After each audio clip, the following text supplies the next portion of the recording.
hoje Provérbios, temos Eclesiastes. Nós vamos meditar na palavra do Senhor, no capítulo 4 de Eclesiastes. Essa já é a pregação de hoje à noite.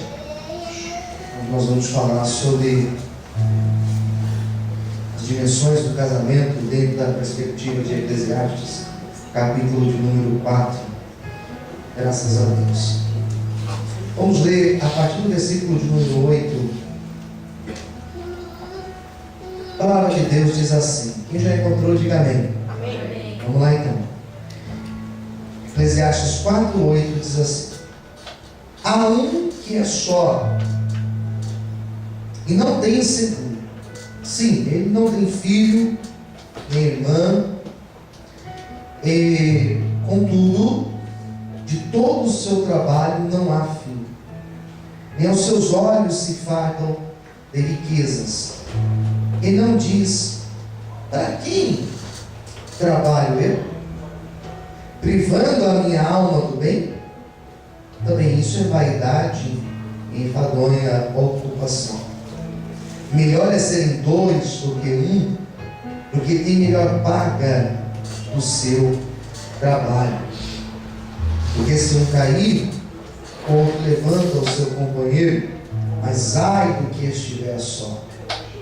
Pois caindo não haverá outro que o levante.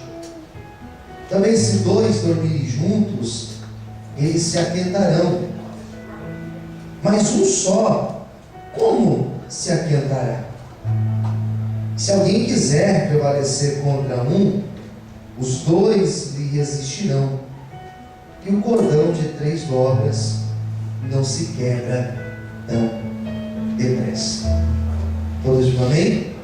Vamos fazer uma oração. Peço para você fechar os teus olhos nesse momento.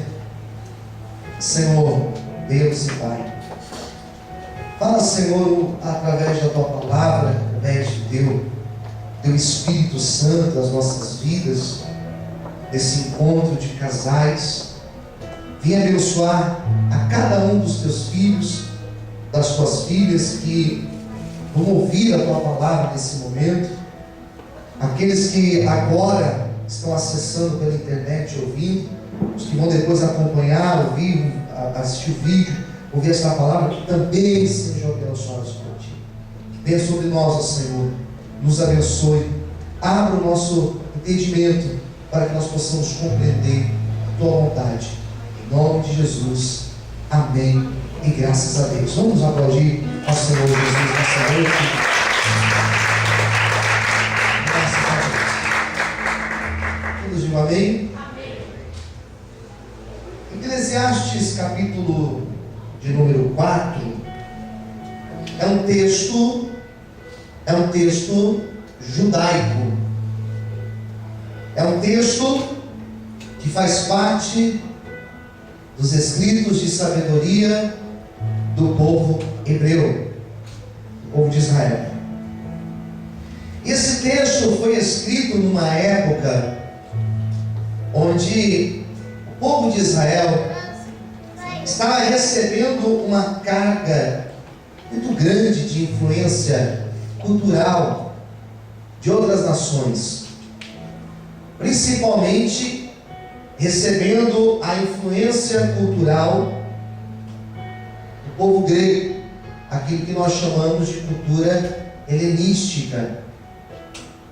Essa cultura dos gregos, ela trouxe um outro modo de ver, um outro modo de viver, trouxe uma outra maneira, uma outra perspectiva de mundo para os judeus. E muitos judeus começaram a aderir a essa cultura grega. E entre tantas coisas que os gregos ensinavam, era que se deveria acumular riquezas, que a pessoa deveria trabalhar, ela deveria produzir para que ela pudesse acumular riquezas, e o maior número de riquezas, o maior número de bens que ela pudesse acumular. A pessoa deveria viver em busca do seu próprio prazer. Então a cultura grega trouxe essa influência para o povo judeu. Esse texto que eu li para você é um texto que vai fazer uma crítica a toda essa influência cultural trazida pelos gregos. Então, quando a pessoa ela se torna ambiciosa, quando a pessoa ela busca o acúmulo de bens, o acúmulo de riquezas, muito provável essa pessoa ela se tornará um ser egoísta. E o ser egoísta é justamente aquela pessoa que só pensa nela, só pensa em seu bem-estar, só pensa no seu conforto, só pensa nas suas coisas, só pensa em si. É esse o egoísta. E o texto de Eclesiastes está dizendo que não é essa a melhor maneira de viver. Que ser egoísta não é a melhor maneira que alguém pode escolher viver. E esse texto é uma tentativa de mostrar que o homem, em nenhum momento da história, desde a sua criação, em nenhum momento ele foi criado, ele foi feito para viver sozinho. Quem entendeu? Diga amém. Nós não fomos feitos para vivermos sozinhos. Ninguém aqui foi feito, ninguém aqui foi escolhido por Deus para ter uma vida solitária. Não é bom viver só. E nós já encontramos essa frase, essa expressão, desde o livro do Gênesis. Então esse texto de Eclesiastes vai justamente mostrar que o homem, na sua formação social, na sua formação psíquica, ele não foi criado para viver sozinho. E é tão verdade isso, que nós só estamos aqui nesta noite porque alguém cuidou de nós. Existem muitos animais na natureza que eles já nascem e eles já vão caminhando, eles já vão vivendo, eles já vão se alimentando. Mas o ser humano é um ser que ele nasce e ele precisa de cuidados. Ele vai crescendo e mesmo assim ele ainda vai precisar dos seus pais, de alguém para que possa cuidar dele. Ou seja, nós não fomos feitos para vivermos sozinhos. A vida solitária não é de Deus, não faz parte do plano de Deus.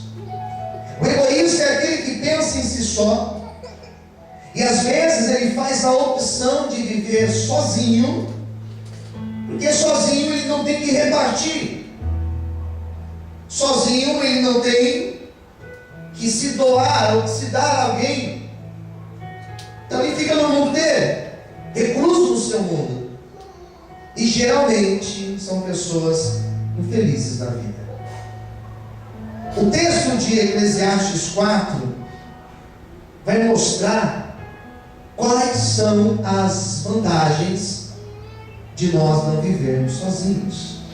Quem entendeu? Diga amém. Essa palavra vantagem é uma palavra que ela é muito atual nos dias de hoje. O que eu vou ganhar com isso? Ou quais as vantagens eu tenho? Ou o que eu ganho se eu fizer tal coisa? E às vezes nós vivemos uma vida em busca de vantagens. Isso também é um problema muito sério. Mas o texto de Eclesiastes vai mostrar, o autor, o homem sábio que escreveu esse texto, vai mostrar que existem algumas vantagens importantes para nós escolhermos, ao invés da vida solitária, escolhermos a vida a dois. E eu glorifico a Deus, você que é casado, é casada, porque Deus já colocou uma pessoa para estar ao seu lado. Amém? E o nosso grande desafio hoje é caminhar juntos debaixo da bênção de Deus. Amém? Você pode aplaudir o Senhor nessa noite? Glória a Deus. Amém. E a minha palavra de hoje, muito simples por sinal, é tentar mostrar para vocês pelo menos 4 vantagens dentro desse texto 4 vantagens que nós temos para não vivermos sozinhos. Eu quero que você preste bastante atenção para que você não venha se distrair. E a primeira coisa está no versículo 9. Pega a sua Bíblia, por favor, novamente. Versículo 9 diz assim: é melhor é serem 2 do que 1. Primeira coisa, porque tem melhor paga do seu trabalho. O que o autor vai dizer é que quando 2 pessoas elas caminham no mesmo ideal, quando elas estão caminhando no mesmo propósito, elas vão alcançar os seus resultados de forma muito mais rápida. Quem entendeu, diga amém. Os 2 trabalhando juntos, os 2 sonhando juntos, os 2 caminhando com o mesmo foco, com o mesmo ideal, o resultado muito provável será mais rápido. Eu não estou dizendo que o resultado será mais fácil, mas eu quero dizer que o resultado será mais rápido. E nós, infelizmente, estamos vivendo numa época onde os casamentos têm enfrentado sérios problemas para viverem em comunhão, em propósitos comuns. Nós estamos numa época onde, infelizmente, encontramos casais que cada um tem o seu sonho, cada um tem a sua meta, cada um tem o seu objetivo e a sua ambição. E a vida 2, ou a vida de um casal, não é uma vida onde a minha esposa tem os sonhos dela e eu tenho os meus sonhos. Não, pelo menos não deveria ser assim. A vida 2, ela deve ser, conforme a Bíblia ensina, onde os 2 sonham juntos, onde os 2 oram juntos pelos mesmos objetivos, onde os 2 trabalham juntos pelas mesmas metas, pelos mesmos propósitos, onde os 2 vão lutar pelas mesmas guerras. E não é um caminhar para um lado e trabalhar pelo seu objetivo, e eu do meu lado de cá vou trabalhar pelo meu objetivo. Isso não é vida 2. A vida 2 é os 2 caminharem juntos e sonharem juntos e viverem juntos os mesmos sonhos, os mesmos ideais e os mesmos propósitos. O egoísta não pensa assim. O egoísta é aquele que quer tudo para si. O egoísta é aquele que pensa em apenas satisfazer a tua vontade. E é por isso que o texto vai criticar isso. O texto vai dizer: não, o caminho não é esse. A grande vantagem de você ter alguém ao teu lado é que essa pessoa, ela vai te ajudar. Vocês vão trabalhar juntos, vocês vão sonhar juntos, e vocês juntos vão alcançar os resultados de maneira mais rápida. Quem está entendendo, diga amém. E quando um casal entende essa dinâmica, quando um casal entende que os 2 devem sonhar juntos, eles de fato começam a chorar juntos, a sorrirem juntos, a transpirarem juntos pelos mesmos sonhos, pelas mesmas metas, pelos mesmos objetivos de vida. É esse o segredo que o texto está nos dando. Um texto tão antigo, mas um texto muito sábio, dizendo: trabalhem juntos, porque juntos vocês alcançarão os ideais de maneira mais rápida. Quem entendeu, diga amém. É esse o desafio e é essa a direção de Deus para as nossas vidas nessa noite, em nome de Jesus. Será que você pode aplaudir o Senhor e glorificar a Deus de forte, aleluia? Bom, daí o texto vai falar de uma segunda vantagem. Eu acho que só essa primeira, ela já seria muito suficiente, né? Mas existe uma segunda aqui. Essa segunda, ela está no versículo de número 10, que diz assim: porque se um cair, o outro levanta o seu companheiro. Mas ai do que estiver só, pois caindo não haverá outro que o levante. Os textos da Bíblia, o tenho aprendido que os textos da Bíblia que tem a expressão ai, são textos que nós devemos ler com muito cuidado, que fala de uma dor profunda. Quem entendeu, diga amém. Amém? E esse texto de Eclesiastes 4 está dizendo bem claro que a vantagem de você ter alguém ao teu lado é que no momento da queda você vai ter alguém ao teu lado para te ajudar. E ai de você se estiver sozinho. Porque aquele que resolve ser egoísta, aquele que é individualista, aquele que só pensa em si, é aquele que quando cai, ninguém ajuda. Ele cai e não tem ninguém para o ajudar. E todos nós estamos sujeitos a quedas na vida. Quem entendeu, diga amém. Tombos, perder, momentos difíceis. Todos estão sujeitos, por exemplo, a ficarem desempregados, por exemplo. Todos estão sujeitos a passarem por um momento de enfermidade na vida e precisar de alguém. Quem está entendendo, diga amém. Todos estamos sujeitos a enfrentar um revés da vida e você infelizmente cair. Eu não desejo isso para ninguém, mas somos humanos e como humanos somos vulneráveis a isso. E o texto está dizendo que a vida é dois. É você construir uma vida de parceria ao nível que se um cair, o outro ajuda a levantar e a pôr de pé. Posso ouvir amém? E é essa função, e é essa missão que como casados aqui nós temos, de ser esse suporte, de ser essa ajuda para o esposo, essa ajuda para a esposa nos momentos difíceis.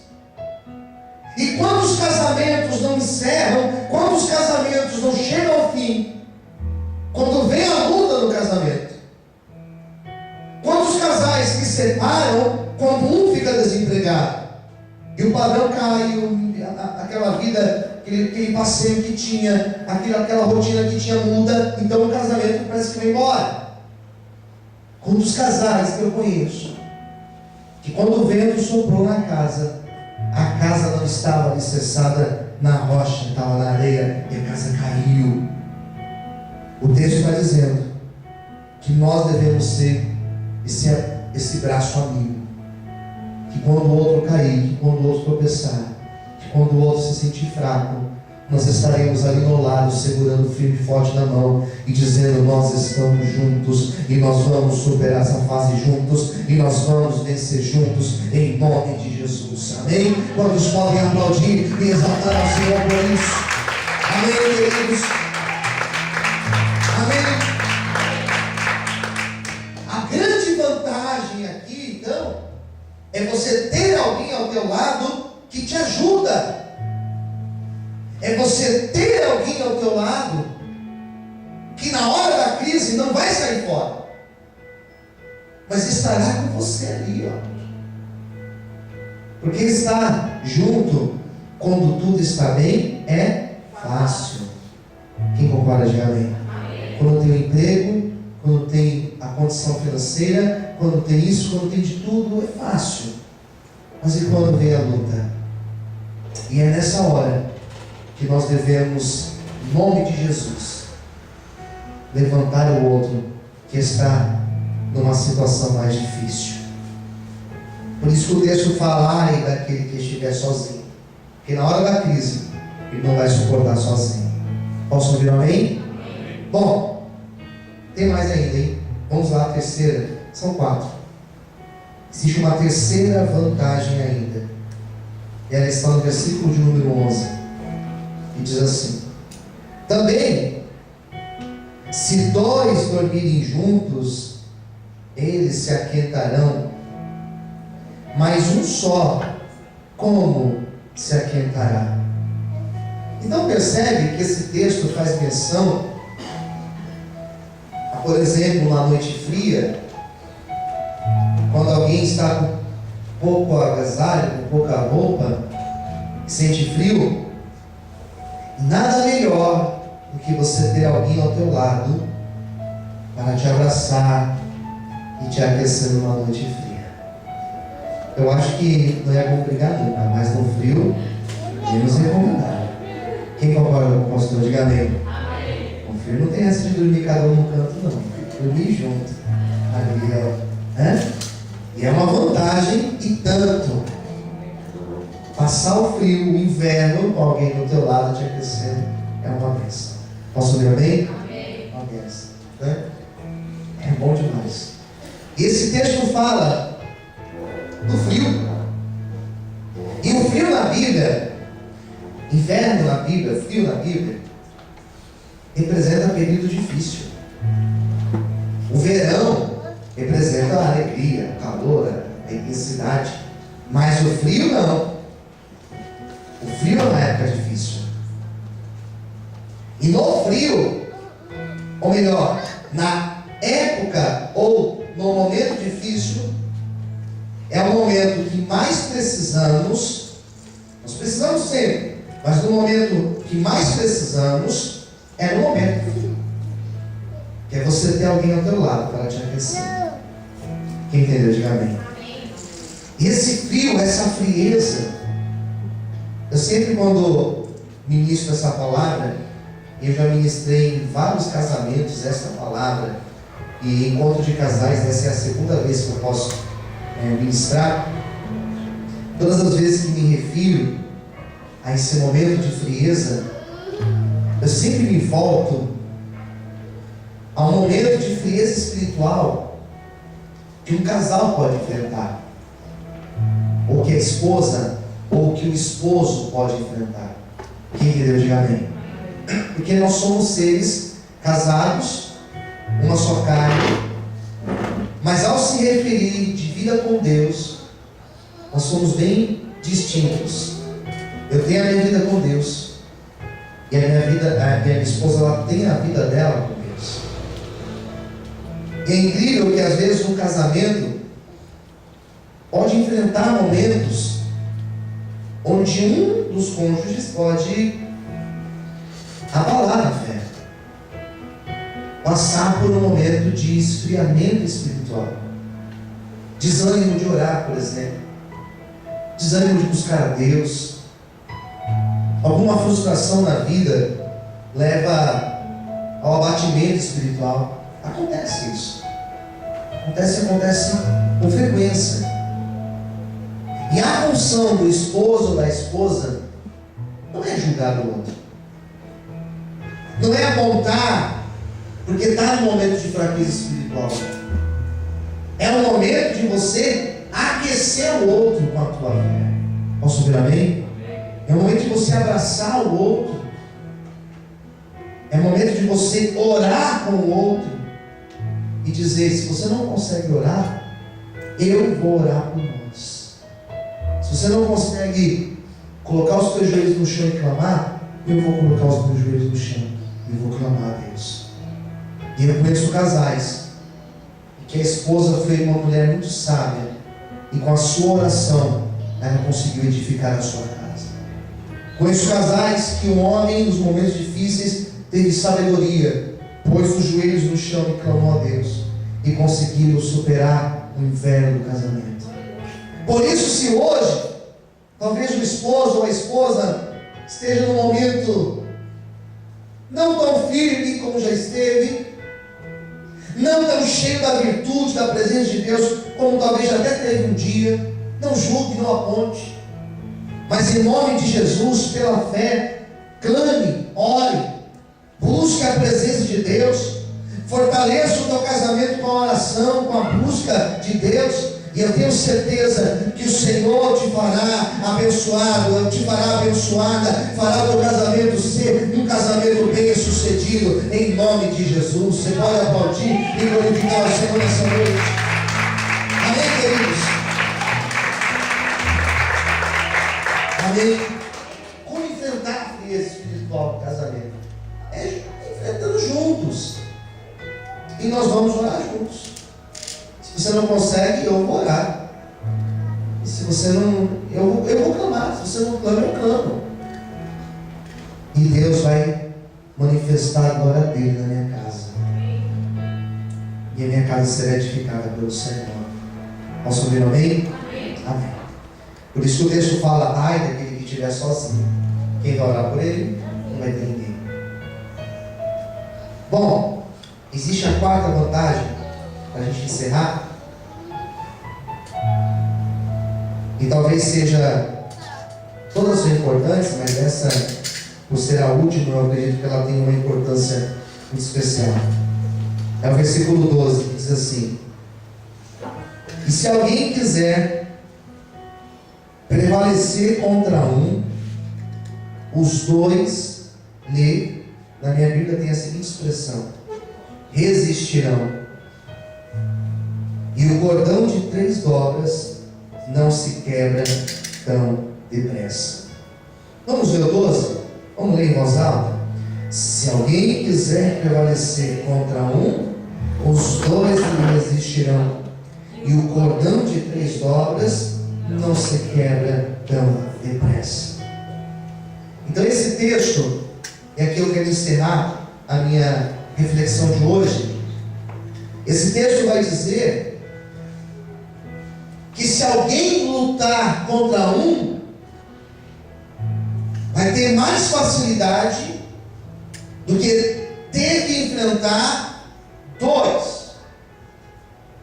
E o texto vai falar da seguinte maneira: e os 2 lhe resistirão. E essa expressão, eu acho ela muito interessante, essa expressão resistir, porque o casamento, todo casamento passa por provas, por resistência. Posso ver amém? Todo casamento, na verdade, gente, toda relação, preste atenção, por favor, toda relação passa pela resistência. O que é resistência? Será que esse negócio vai sustentar? Será que vai aguentar? Será que vai suportar? Todo casamento passa por isso. Teste de resistência. Vamos ver se funciona. Vamos ver se suporta passar por crises, lutas, dificuldades, problemas. Todo casamento passa. Sozinho, a pessoa, quando ela enfrenta a luta, o desafio, ela não suporta. Se são 2, os 2 resistem às dificuldades da vida. E o grande desafio da vida é 2, do casamento, é resistir. Eu acho interessante o nome das bodas que são dadas. Esses dias aí, recente, eu fiz uma bodas de prata. Semana passada, fiz bodas de prata. Bodas de prata são quantos anos? 25 anos de casado. Eu orei por um casal aqui na igreja. Alguns meses atrás, eu orei por um casal que fez bodas de pérolas. Se não me engano, são 30 anos de casados. Bastante tempo, mais tempo, né? E aí vai subindo. Daí tem bodas de ouro. Quantos anos de ouro? 50 anos. Daí se o casal chegou nos 50 anos de casado, é ouro mesmo, né? Não tem outro nome para dar, né? E tem bodas, uma vez eu vi bodas de diamante. Quantos anos? Alguém sabe? 60? Eu acho que é mais. Vocês não entendem nada de bodas, né? Vocês estão pior que eu. Mas é muito tempo. Eu acho que o casamento é uma resistência. Cada vez vai se tornando mais sólido, mais resistente às lutas, aos problemas. E nós vamos aprendendo a suportar diferenças, por exemplo. E lembra no começo de um casamento não é nada fácil, porque ainda estão se conhecendo. Os anos vão passando e com os anos vão passando, vai existindo a experiência, a maturidade, o casamento vai ficando cada vez mais sólido.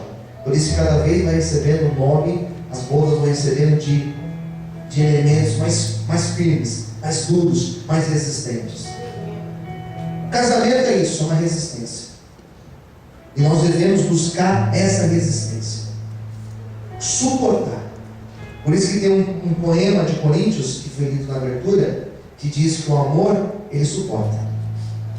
E como suportar, pastor? Como ser resistente? Existe um segredo que está aqui nesse texto que eu quero ler para vocês. E aqui eu vou encerrar, gente, prometo. É esse versículo mesmo que eu li, mas o segredo está aqui, ó. Glória a Deus. No versículo 12. Se alguém quiser prevalecer contra um, os dois lhe resistirão. Aqui está o segredo, olha. E o cordão de quantas obras? 3 obras. Ele não se quebra tão depressa. O segredo. Eu agora vou pedir para você segurar na mão do esposo ou da esposa. O segredo, se você estiver sozinho, não se preocupa não. O segredo é você segurar assim, ó, na mão da esposa, do esposo. E a terceira dobra é a presença de Deus com o casal. Grande segredo para a gente aprender a criar essa resistência é você chamar Deus para o teu casamento. É você trazer a presença de Deus. Deus, me ajuda. Deus, me ensina. Deus, me ajuda a viver bem com minha esposa e com a minha esposa.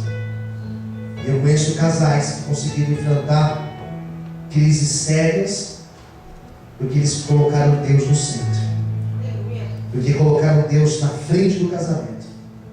E aquilo que estava tão difícil, Deus ajudou a suportar e a superar. E a nossa oração nessa noite, para que nosso casamento seja esse cordão de 3 dobras, que não se rompe. Por que ele não se rompe?